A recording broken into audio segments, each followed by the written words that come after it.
과거부터 환관이 권력을 얻어 설친 나라치고 망하지 않은 나라가 없는데요. 진나라 때 조고, 후한말 십상시, 총나라의 황후, 그리고 명나라 때는 위충현과 유근 등 셀 수 없을 정도로 많은 환관들이 권력을 휘둘렀다가 결국 나라가 다 망하게 되었죠. 하지만 환관들은 황제의 권력을 등에 업은 채 권력을 휘둘렀으니 사실상 황제보다는 낮은 위치에 있었습니다. 그런데 당나라 때의 환관들의 전횡은 정말 심각했는데 그들은 황제보다 더 큰 권력을 휘두르며 조정 대신들의 인사는 물론 황제까지 마음대로 옹립하고 폐위시켰고 심지어 황제의 목숨까지 쉽게 빼앗아가 버렸죠. 당나라 대종부터 목종, 문종, 무종, 선종, 의종, 희종, 소종이 전부 환관들이 옹립한 황제들이었을 정도로 환관의 힘은 그야말로 황제를 능가했던 시기였습니다. 그중 오늘은 구사량이라는 인물에 대한 이야기를 해볼까 하는데요. 구사량 역시 환관이었으며 마음대로 황제를 농락한 악신이었죠. 그는 당나라 헌종부터 무종까지 5대에 걸쳐 황제를 모셨던 환관입니다. 그는 훗날 헌종이 되는 이순이 태자일 때부터 그를 보좌했었는데요. 순종 역시 환관 세력들과 신하들이 힘을 합쳐 그를 몰아내 강제로 퇴위되었고 이후 이순이 헌종으로 즉위하게 되죠. 심지어 순종은 환관 왕수징에 의해 독살되고 맙니다. 어쨌든 자신이 모시던 헌종이 황위에 오르자 구사량은 승진을 하긴 했지만 여전히 앙숙 사이이던 환관 왕수징이 권력을 쥐고 있었죠. 한편 헌종은 당나라 역사상 최고의 명군 중 한 명으로 이름을 날리는데요. 820년 어느 날 헌종은 왕수징에 의해 독살되고 맙니다. 이후 즉위한 목종도 불과 4년 만에 갑자기 사망했고 경종이 16살의 나이로 즉위했지만 환관 유국명에 의해 비참하게 살해당했죠. 이후 유국명은 왕수징이 처형시켰으며 왕수징에 의해 문종이 황위에 오르지만 여전히 당나라는 환관들에 의해 좌지우지되고 있었습니다.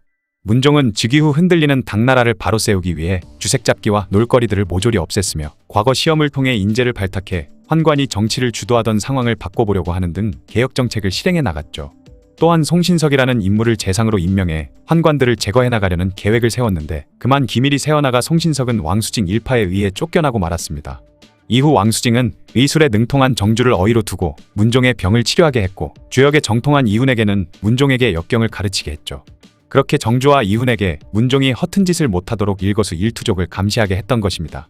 하지만 문종은 두 사람에게 높은 녹봉을 주고 잘 구워 삶아 자기 편이 되도록 만들어버렸죠. 그리고 이후 이훈을 재상으로 삼고 정주를 절도사로 삼은 뒤 환관들에게 지지를 받고 있던 이훈과 정주를 이용해 환관들을 제거하려는 계획을 세웠습니다. 그리고 왕수징과 앙숙 관계이던 환관 구사량을 신채꾼 좌군중위, 왕수징을 신채꾼 우군중위에 임명해 왕수징의 권력을 분산시켰고 이후 왕수징을 신채꾼 관군용사로 승진시킨 뒤 승진 축하 연회에서 왕수징의 술에 독을 타 그를 독살해버렸죠. 그리고 환관 세력 전체를 제거하려는 계획을 세운 문종과 이훈, 서원여, 정주 등은 왕수징의 장례식 때 그곳에 찾아온 환관들을 일거에 모두 제거해버리려는 계획을 세웠습니다. 그런데 공명심에 안달이 난 이훈이 이를 급하게 서두르기 시작했죠. 그러던 835년 10월 어느 날 아침 조회가 실시되었는데 금오대 장군 한약이 후원의 석류나무에 감로가 내렸다며 이는 폐하의 성덕에 하늘이 감동해서 길조를 내려주었으니 조정과 나라에 큰 복이옵니다 라고 말하는 것이었습니다. 그러자 재상 이훈은 당나라가 크게 흥할 길조라고 하면서 감로를 보러 가자는 청을 올렸죠. 사실 이는 환관들을 한자리에 모으기 위한 이훈의 술수였던 것입니다. 한편 조정 대신들이 가서 감로를 보니 진짜 감로가 아닌 것 같아서 문종에게 보고를 했는데 이에 문종은 환관들에게 진짜인지 아닌지 살펴보고 오라고 명했죠. 그때 실질적 환관의 우두머리였던 구사량을 비롯한 환관들은 후원으로 갔는데 이때 이상하게 의심스러운 인물이 구사량의 눈에 들어옵니다. 바로 처음 감로가 내렸다는 말을 했던 한약이 어쩔 줄 몰라 하고 땀을 뻘뻘 흘리며 너무 긴장하고 있는 모습을 보였던 것이죠. 그때 갑자기 강한 바람이 불더니 근처에 처져 있던 장막이 날아가 버렸는데 그만 장막 뒤에 숨어있던 병사들이 들키고 말았던 것입니다. 그러자 쿠데타가 일어났다는 것을 눈치챈 구사량은 얼른 도망쳐 문종을 데리고 함원전으로 달아났죠. 이후는 매복해 있던 병사들을 데리고 구사량을 비롯한 환관들을 추격해 수십 명의 환관을 죽였고 마침내 함원전 앞에 도착하게 되었습니다. 이때 구사량은 문을 굳게 닫은 후 황제인 문종을 인질로 삼고 있었는데요. 이후 다른 환관들이 끌고 온 신채꾼에 의해 이훈과 병사들은 모조리 죽임당하고 말았습니다.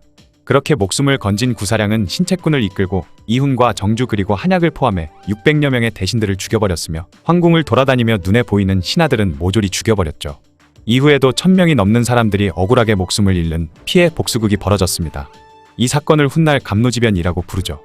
감로지변 이후 구사량은 완전히 실권을 쥐게 되었고 온갖 악행을 부리게 되었습니다. 당시 엄청나게 많은 관리들이 목숨을 잃자 조정 내에는 일할 관리들이 텅텅 비어 사람을 채우려 했지만 목숨을 잃을 것을 두려워한 사람들은 관리가 되지 않았다고 하죠. 어쨌든 이후 문종은 오랜 기간 절망 속에서 살게 됩니다. 권력을 잡은 구사량은 문종을 황제 대접조차 해주지 않았던 것인데요. 갑노지변 이전에는 문종에게 공손한 척이라도 했지만 그 이후부터는 완전 부모가 자식 대하듯 했다고 합니다. 심지어 수많은 대소신료들 앞에서 문종의 실수를 들춰내고 조롱을 하는 등 대놓고 온갖 모욕을 주기 일쑤였죠. 게다가 좌우 신체군을 모두 통솔하면서 금군을 장악했으며 마음에 들지 않는 대신들은 온갖 누명을 씌워 체포한 뒤 살해하는 등 엄청난 악행을 저질렀던 것이죠. 또한 구사량은 후배 환관들에게 황제 다루는 법을 교육하기도 했는데요. 구사량은 후배 환관들에게 우리의 권력이 약해지지 않으려면 황제를 한가로이 내버려두지 말아야 한다. 한가로우면 책을 읽거나 학자를 만나서 똑똑해진다. 가능하면 책을 멀리하도록 하고 학자들과 가까이 할 기회를 절대 주지 말아야 한다. 또한 매와 말을 길러 날마다 사냥을 나가고 가무와 여색으로 황제의 마음을 미혹시켜 항상 놀게 만들고 사치와 향락에 계속해서 빠지도록 해야 한다. 그러면 모든 권력은 우리들의 차지이다 라고 했다고 하죠. 그렇게 환관들이 모든 전국의 주도권을 잡다 보니 환관들이 근무하는 북사를 두고 천하의 모든 일은 북사에 달려있다 라는 말이 나올 정도였습니다. 그렇게 수모를 당하던 문종은 어느 날 신하들에게 짐은 역사상 어느 황제를 닮은 것 같소? 라고 물었죠. 그러자 중서자 주진은 천하의 사람들은 요순 같다고 합니다 라고 말했던 것입니다. 이에 문종은 그 말은 참 이상하오. 짐은 주나라 난왕이나 후한 헌제보다 못한 것 아니오? 그래도 난왕은 제후들의 꼭두각시였고 헌제는 대신이던 조조의 꼭두각시였지만 나는 노예인 환관의 꼭두각시가 되었으니 난왕이나 헌제보다 나을 것이 없소 라고 말하며 눈물을 흘렸다고 하죠. 그러자 다른 대신들도 엎드려 함께 울었다고 합니다. 그날 이후 문종은 다시 조회에 나오질 못하는데요. 그 이유는 840년 어느 날 32살의 나이로 목숨을 잃고 만 것이었죠. 그가 죽은 이유는 확실하지는 않은데 울분에 찬 문종이 가슴속에 가득 찬 분을 이겨내지 못하고 한을 품고 죽었다는 말도 있지만 정황상 또 환관들에게 독살당했을 확률이 굉장히 높다고 합니다. 어쨌든 문종이 세상을 떠나자 구사량은 거짓으로 문종의 유언이라 하면서 동생 영왕을 천자로 즉위시켰고 이 사람이 바로 당무종이죠. 그 공으로 구사량은 환관의 신분으로 표기대장군까지 오르게 되었습니다. 이후 무종은 이덕류와 함께 조금씩 구사량의 세력을 약화시켰고 이후 구사량이 나이가 들어 고향에 내려가 노년을 보내겠다며 무종에게 퇴직을 신청한 뒤 얼마 지나지 않아 자신의 집에서 천수를 누리다 편안히 세상을 떠났다고 하죠. 구사량은 특이하게도 왕수징이나 어조운 정원진 등 다른 환관들처럼 누군가에게 비참하게 죽임을 당하지 않고 집에서 천수를 누리다 편하게 죽었는데 악행을 저지르던 환관들이 훗날 비참하게 죽었던 것 치고는 굉장히 드문 사례이긴 합니다.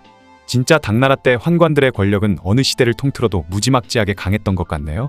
지금까지 당나라의 권력을 쥐고 나라와 황제까지 마음대로 주물렀던 환관, 구사량에 대한 이야기였습니다.